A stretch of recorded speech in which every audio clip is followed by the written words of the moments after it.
Hello, how are you? How are you? It's so good to see you. It's a nice day to have you here, right on the exact day of the 100-year anniversary of the adoption of the 19th Amendment, which, if you are new to American history, granted white women the full voting rights. Today, we've come a long way, but there's more to do, including for fighting for the full enfranchisement of Black women. I am glad you are here to mark Women's Equality Day with me, Jamia Wilson. How are you? Oh, it's so good to be with you today on Women's Equality Day, and I'm well. Thank Uh, you. If you're new to our program, Jamia Wilson is the executive director and publisher of the Feminist Press at the City University of New York and the former Women Action in the Media executive director. She is the author of Big Ideas for Young Thinkers, Young, Gifted, and Black, and Step into Your Power, among others. Jamia has been a powerful force in the social justice movement for almost 10 years. Actually, I would argue more than that, but it starts early. Her work and words have appeared in and on tons of different outlets, including here on act.tv, but also in, little places like New York Magazine, the Today Show, the Washington Post, places where you might not expect a powerful feminist voice. Here you come to expect that, but there, maybe not. So thank you for your service in that. Jamia, talk about today is Women's Equality Day. Can you talk about what this day means to you? Thank you. I'm thinking about so much today and thinking mainly about where we're going and how I love that I'm living during a time where we are talking about Women's Equality Day on this historic day in a nuanced, intersectional way that we've seen in some of the major outlets that may not have covered these stories in the past, stories that complicate suffrage and don't kind of go with the conventional narrative that suffrage and the fight for voting equality started at Seneca Falls and then was just tied up in a nice little bow in 1920 for everyone. And I think it's really important that now we have a whole new generation that are learning and living the suffrage story in a new way and getting in their education a connection between how the racial disparities in the suffrage fight, even as it related to feminist movements, are showing up today in voter suppression, are showing up today in terms of what we're seeing with the Postal Service and all of the things that we really need to be aware of as we protect voting rights for all people. So I'm excited to be a part of a generation of people who can look back at the past and have that inform how we do things better in the future. You're speaking at an event today with Take the Lead Women. Talk about the organization and what you're going to be talking about. I'm really excited. So Take the Lead Women was started by one of my mentors, Gloria Felt, who was the president of Planned Parenthood Federation of America, where I really cut my teeth as an activist and started my career in their action fund, as well as working in the youth organizing component. And Gloria has done a lot of work with her team at Take the Lead around creating political parity. And suffrage is all about political power, which isn't often talked about when people kind of talk about votes in the more conventional narrative and what votes mean. And it's all about political power and who has it and who doesn't to varying degrees. So I love that we're having this conversation about race on Gender Equality Day and Women's Equality Day and having it in an organization that is devoted to the discussion of political power parity, that we should have shared power and leadership, that it's not about power over, it's about power with together as a community, and that when we all have access to the vote, we all benefit. So I'm just really excited, but also thinking about, my own history and excited to be in partnership with an organization led by someone who has taught me a whole lot about what it means to be a tenacious leader and activist. Women fought for the right to vote through mass protest. This is another moment of uprising for racial justice in our country right now. How can feminist movements and racial justice movements today support and strengthen one another? What do you think? This is going to probably sound so simplistic, but one thing that I really yearn for is for us to talk to each other more.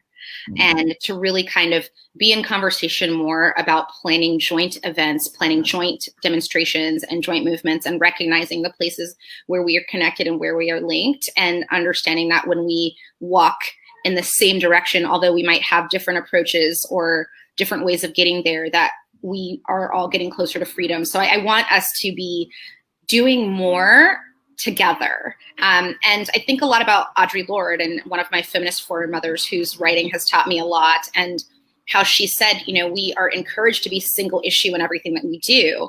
We're encouraged to be single issue voters, single issue thinkers, single issue activists, but we don't live single issue lives. And so that is something I'm really thinking about around some of the people who have attention with so many conversations about race on Women's Equality Day, or in racial justice conversations, saying, oh, why are you trying to decenter the conversation about XYZ race around it? And we're saying, no, we're actually broadening this conversation more to bring more people in, because your issue is so important. Our issues are all of our issues, and we need to move together strategically and also in partnership and collaboration. Who is saying that? Oh, I mean, it's so is it like feminists and people who are progressive, generally speaking, or is it like people who'd rather that women don't vote in the first place?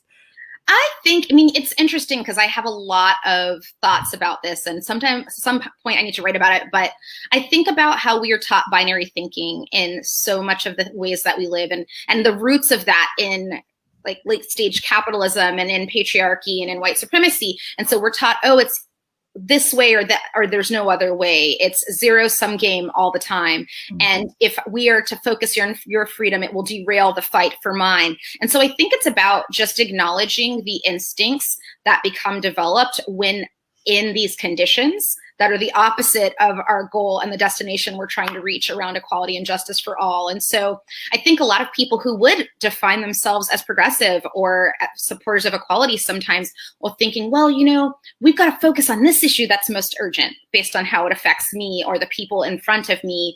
And you should wait your turn. We'll get to that later. And we all know what happens when you're told to wait your turn and how people are left behind. And wait until you're dead. Exactly, right? That's what happens. You're dead. I mean, I think about this all the time, how, and it's dark, but I was thinking about when my mom was in hospice. One of the things they do is when you're in the hospital, and she was, very much a resistor of the current president, they would always ask her every time she would have a procedure, who is the president of the United States of America right now? And I would always laugh when she would say, unfortunately, right? Every single time. And I'd always get out of it too, because this was in North Carolina. So sometimes I thought, oh, these nurses, these doctors, like they might have various thoughts about this. But what I thought about it was resisting till the end. And I think about her a lot and think about, how I'm like, in whatever realm she is in right now, I want her to see that the fight is continuing, that we are not letting go, and that we know we have work to do. I think it's this idea too. The reason I'm really impassioned about this is that when Barack Obama became president, I literally had people in different vectors of my life saying, oh, now you can stop complaining about XYZ thing because you have now seen a Black president. And, it's all done. Everything's fine. Clearly, it worked out perfectly. Exactly. You got it done. And, and I think that what we've learned from that is that, that was even some people who would see themselves as being, in our same conversations, sort of saying that like, oh, we've kind of clarified that. Where is it that you really see these injustices? And so I think having these kinds of really important intersectional and really important, deeply layered conversations about how all of these things are connected are much more fruitful, because I also think that now we have a generation of people who've grown up being taught in this way to think about the interlinking, so that it becomes natural, that there's not this pressure to rank. There's not this pressure to create a hierarchy around whether your oppression is less or more than mine, and that we can't work together on fighting for freedom for me without dismissing freedom for you, right? I think it's really heartening for me to see that this work that has been being done for many, many years is culminating to a point where we are seeing many more mainstream conversations about that. And I'm feeling really hopeful about where we can go in the future. And the fact that we can also say, hey, we can have a conversation that critiques some of the very valid injustices that happened in the past without erasing them. I think a lot of people who are defensive about talking about the really pernicious, like racial history of the suffrage movement, are afraid that it's going to erase some of the good things that their sheroes did for us. Mm-hmm. And I don't think that life works that way. And I like to remind people to say that, you know, we need to understand that you can have a both and have a person like Alice Paul, who created the Equal Rights Amendment and as someone who's an important factor in that, and who also had a very problematic racial justice history and who pushed for gender to be centered more because she didn't want race holding it back. And both of those things can be true, and we can question and critique her without also erasing the fact that this legislation is important, and that the expanded ERA, as history has grown and how as movements of women of color have pushed the issue, is more inclusive, encompasses all of us. We shouldn't just write off a piece of legislation because she was a part of the origin. And so that's the kind of thing I want us to have more conversations about. And also, isn't it, you know, progress doesn't come all at once. It's, you know, I was a Bernie supporter, and, you know, people who make comments sometimes in our show say things like, well, if it's not Bernie, it's terrible. And, you know, I'm thinking, like, if Bernie had been elected, that would have been great, but that would not have been the be all and end all. It's all progress. And he contributed to the progress, because now we're having these discussions about Medicare for all. We're having these discussions about free college education. We're having these discussions about, the protecting people's rights to vote, et cetera, et cetera. So I wish people would think it more in terms of the process instead of wanting to condemn.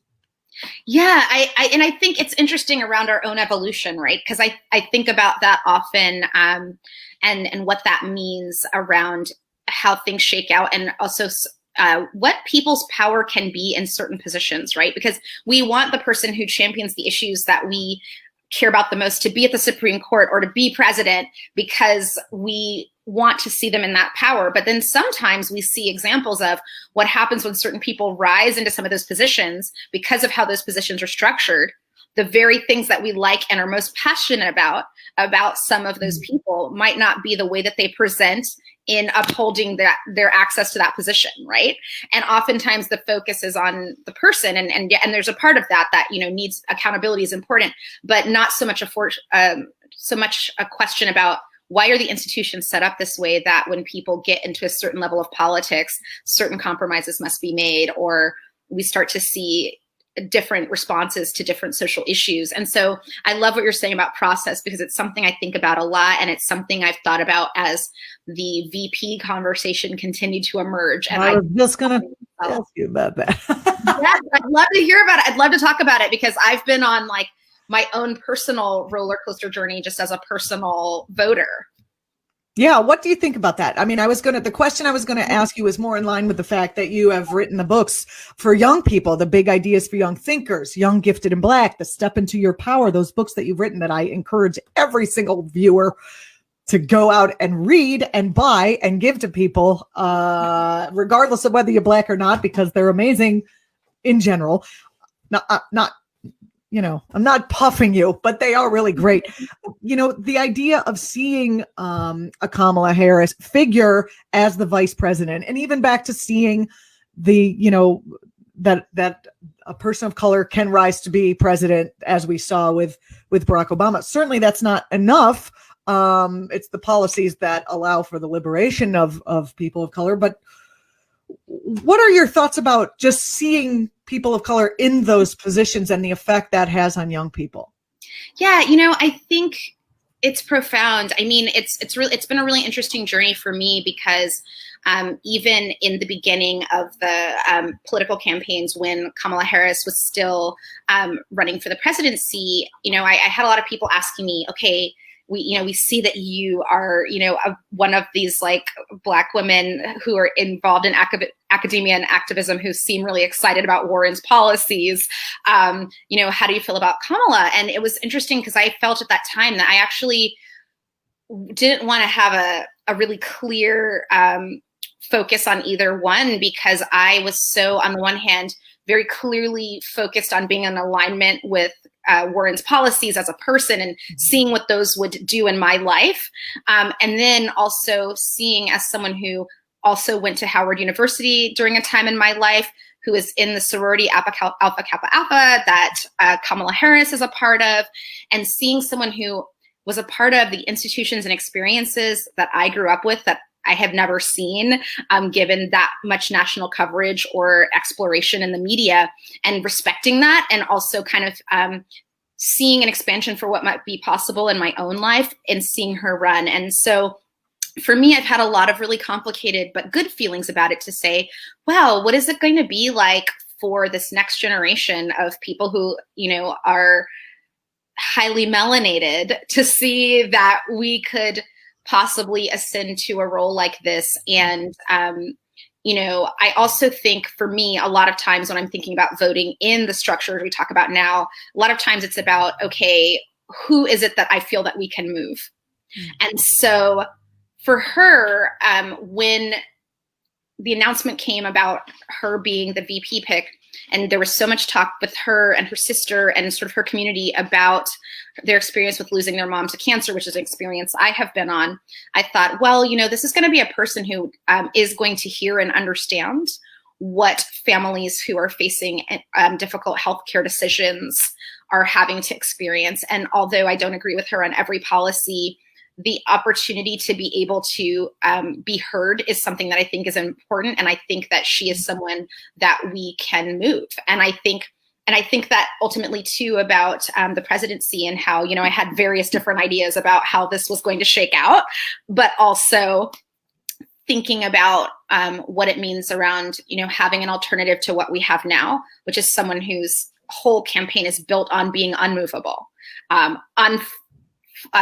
intransigent when it comes to the voice of the people, to the point of wanting to cut free expression for programs like this one, or for writers like me, right? So I think I am really excited that the next generation will be able to see that, you know, vice presidents can come in a lot of different forms and experiences and colors. And, you know, for me, I really do think too, though, I would like to see us have a woman of color in the highest role in the land. I think that's the big thing that is a tension that I feel that, wow, it took us several centuries to get here.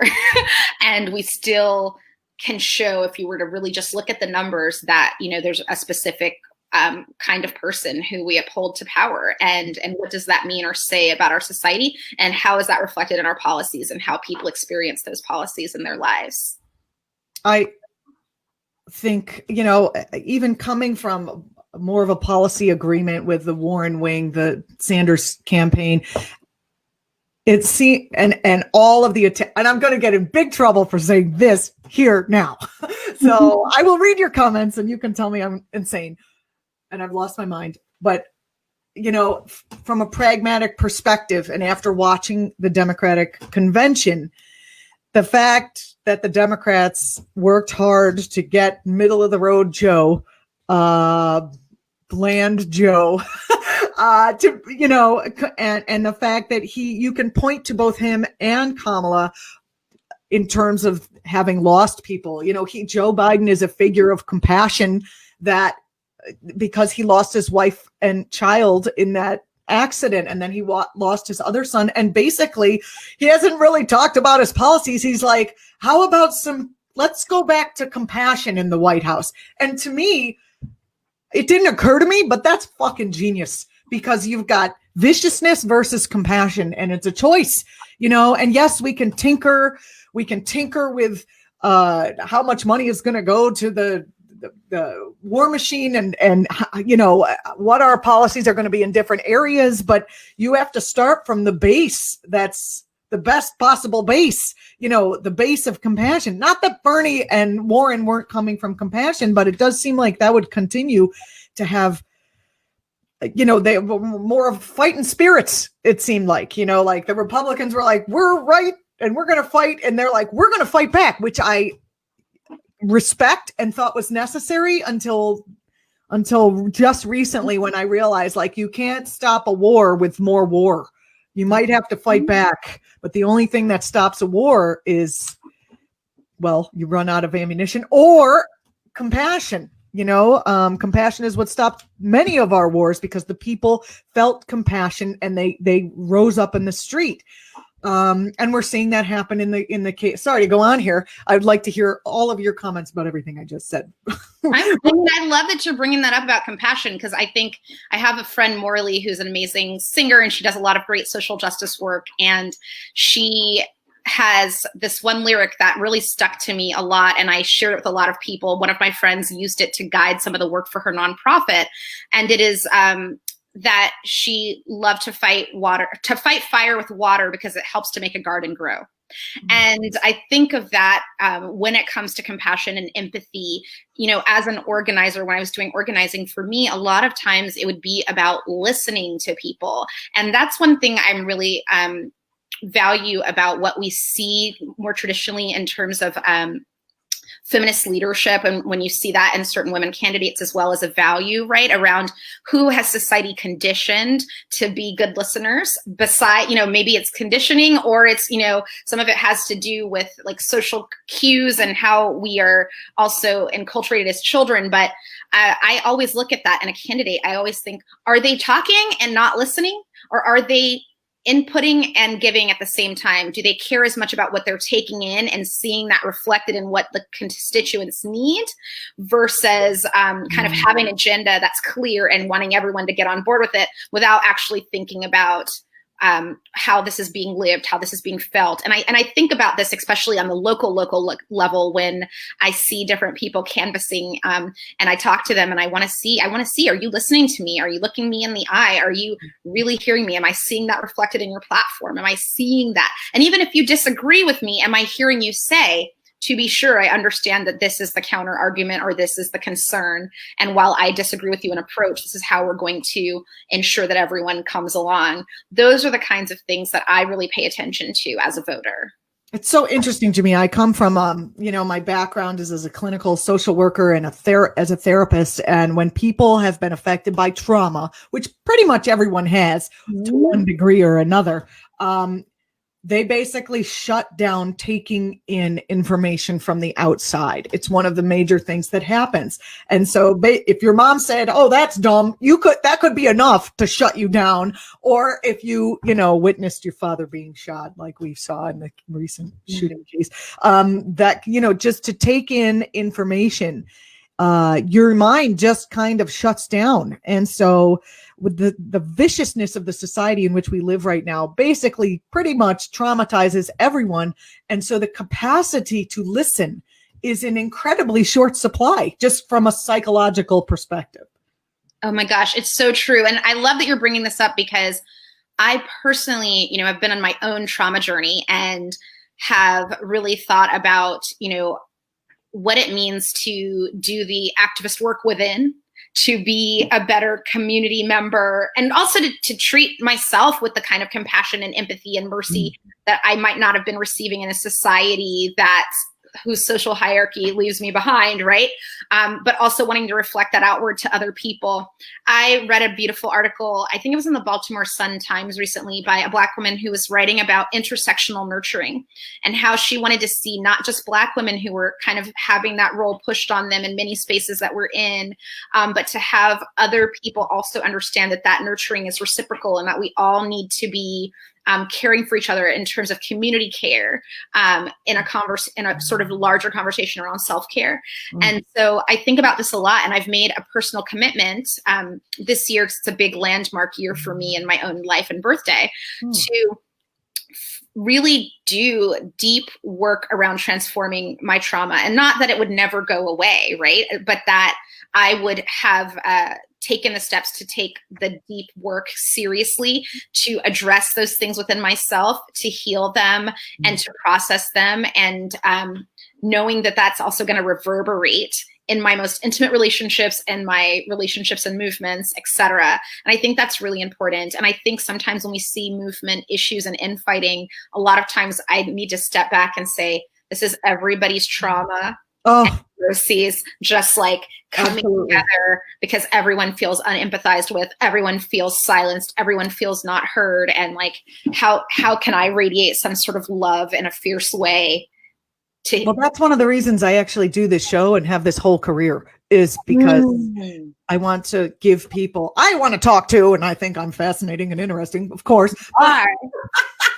But like to give the platform to others and to lift up the voices, that's what ACT.TV tries to do, to give this platform to other people so that their voices can be raised, can be heard, can be highlighted. And for me, it's always like, I want to listen to what the person is saying. And that's why, I just, it feels like my life's work is to provide a listening platform to folks who are talking. So sometimes I can't watch regular news or a lot of news because it's just like everyone trying to get their dick on the table, for lack of a better term, whether you're a man or a woman. It's like you're whatever. It just seems like there's no listening ever.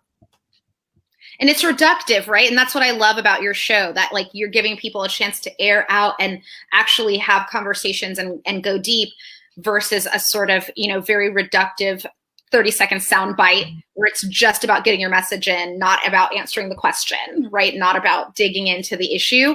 And I think that is like really beautiful. And that's a part of the media justice work, right? That it's about changing the conversation so everyone can get in and have a conversation that is multi-layered. I was actually really excited. I wanted to share this with you. I was going to email it, but I had a conversation with a corporate group that I spoke with last week about just how they could do more. They were talking about how they were deepening their commitment to transformation and really earnestly wanting to do some work with their small company, and they're doing amazing things. And they said that one of the reasons they approached me is because they watched a segment on ACT.TV. And I thought that is so cool, right? That, and seeing that Awesome. These conversations are reaching people in a completely different sector. What they work on has to do with something completely different, and it's involved in tech, et cetera. But that there were people in that community who were saying, oh, we want to have these conversations within our company. And so I just imagine if transformation left the activist community and seeped into all the communities. That would be really something. That's my hope, is to cross out of the activist community and reach the normies. And you're doing it, right? That's what's so exciting. That was very exciting to hear you just tell me that.